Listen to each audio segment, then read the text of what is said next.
itum am abaitum chikirize oba kigane NUP kibina kya byabufuzi, and there is a time kino okutuuka nga kino okuzanya kye bayita machuwa politics. Ate mukimanyi nti politics is all about numbers. Njagala tugende empola tujja kukiriziganya abayina omusujja gw'enkyukakyuka. Njagala kano mukawulirize bulungi. Nga bw'olaba NRM bwetuuka ekiseera ne parading abantu nti bano babadde ba NUP batwegasseeko naye nga ayina kicho sense temubamanyi era ne mukeera ne mubabuuza abo kaadi zaabwe ze ziriwa. Baagala kubalaga nti bali strong era baagala kubalaga nti waliwo ababeegattako. Kyova olaba balina ne system endala nti abantu be balaba nti babadde ba NUP babakwata ne babayinga off basobole okubeegattako okubalaga nti bali strong. Kintu kyekimu NUP kyeyina okukola, wabula ate yo olw'ensonga nti teyina system yakubeera nti ebayinga off bantu, yo kikyeyina okukola abantu ebaguza mazima ne babeegattako olw'amazima ge bayimirirako.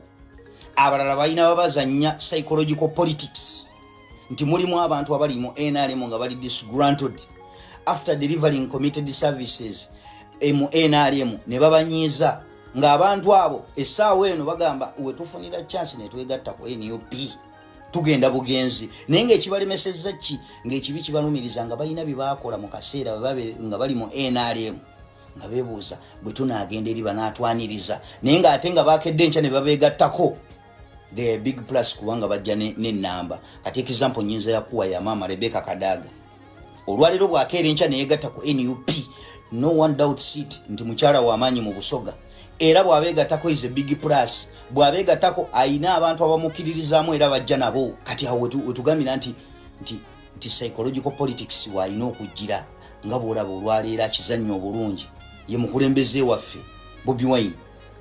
Nti ayina banabyabufuzi baali nabo betumulaba nabo nga tukimanyi nti tebamwagala naye psychologically nga abatadde okumpi naye kubanga omuntu n'amala yeegatta ku Bobi Wine ayina abantu bajja nabo kasita bamala okujja agakatonda mugulu ababa tebakyagenda.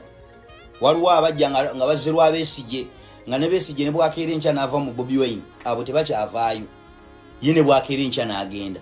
Same applies to Kadaga n'akeera enkya nayeegatta ku NUP is a big plus.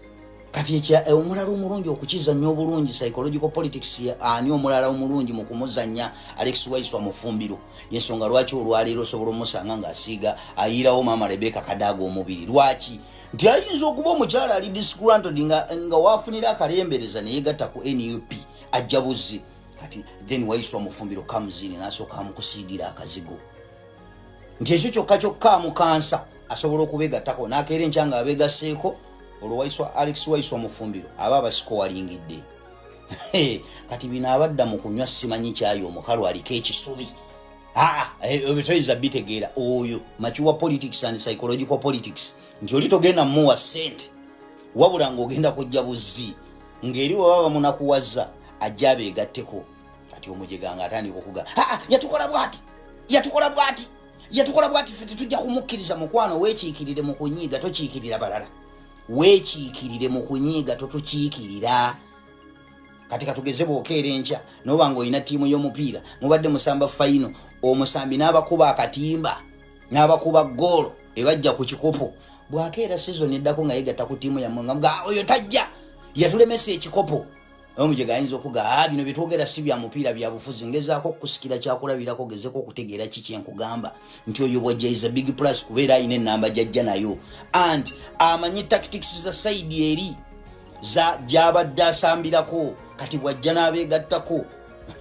Muga kati alina epesa tunyiga kuba side eri waliwo kineeno bafumba bati nga kiwedde eyo nga nvuddeyo. You've got to put some respect nga mwogera ku bantu abazoganyiza Mwami Museveni nga bali ku ground the likes of foot soldiers. Kyova olaba olunaku Ssemujjuŋŋanda lwe yakeera n'ayisa mu foot soldier amaaso nakyawa omusajja oyo however much nali mwagala. Manyi abantu bwe baba wana gundi mugezi bagenda ne batandika okudduka ne bayita wandikomye ne batandika okwogera obwogezi nga tebasoose kulowooza. Abo abaana they have paid the cost of resistance. Olwaleero ntunuulidde omwana nga bamuwalula ku kooti masho nga bamuwalula nga alaajana. Abaana abo they have paid the cost of resistance. Babakubye emiggo babatulugunyiriza mu makomera abalala babasse abalala babatadde oluvannyuma lw'okubazoganya abaana bonna mbawulira abava mu makomera nti bansiyaga. They have paid the cost of resistance nga Ssemujju Nganda temamukuba nga yadde katiyaga scanis naye n'abaddako n'abamuukinga. So gwe wenna oba simanya akina buloga akinaki buli mwana azoganyiza ku ground, you've got to put some respect on their names. Muboogerayogerako ebyekisiru abamu tubeeraawo nga tubawulira. Abaana abo babeera wali obulamu bwabwe batambulira ku bunkenke gwe wano ojja n'oyogera by'oyogera n'oli emmereyo ne weebikka nga tolina kye weeraliikirira. Naye abaana abo beebaka nga n'akakuba ku luggi bwe bakawulira yeekanga balooza bankimi. Nga ne bw'aba atambula bw'ati emmotoka n'emupaakingako yeekanga naga ate bange eno yentwala. You've got to put some respect on them names. Temumala gazanyira ku baana abo abali ku ground nga mbogerako ebyekisiru nga mwevuga supiidi. Gwe olumala okwogera by'oyogedde ng'oyingira akaliri kawaifayiko nga weebaka nga tolina kye weeraliikirira kyonna kubanga oli mu nsi oli safe. Temu frustrating abaana abo kuboogerako bya kisiru. You've got to put some respect on them. Abasajja abo bayimirira ku pano, Honorable Namboze bayimirira ku pano, ba Alex Waiswa Mufumbiro bayimirira ku pano, n'abasajja bakulayije abakwate emmundu ebweru waliyo emmundu ezimukuumi ng'asobola okufuluma n'amukola ekikyamu naye ayimirira wakati w'abantu abo n'ayogera by'ayogedde obulamu bwe n'abuteeka mu matiga. You've got to put some respect nga muboogerako. Buli muntu yenna kila kitu yote buli yenna ali ku ground abaana abo bonna abafutu soja kyovula banze sijje jembera ku muntu sasamira yasamira baana ne bwaba mukulembeze nga akoze ebyekisiru muleka nenninda baliba aboko high command ne batutemera enduli bwe bamala ogikuba ku ttaka ne ndio kantandika okutema simalaga basamira bayinza okubanga bazimba zeno n'enzimbulula. You've got to put some respect ku buli muntu mubatunuulire gye bakomekerereza Honorable Namboze bali mu bugaali bw'abalema basegirinyo olwaleero bali mu malwaliro abalina obulamu okuva lwe yayingira parliament obulamu bwe tebaddamu kuba kyekimu. Olina okwebuuza omwana we kati ali ku kinnaggirinya mubeerawo ne mubaasamira yasamira.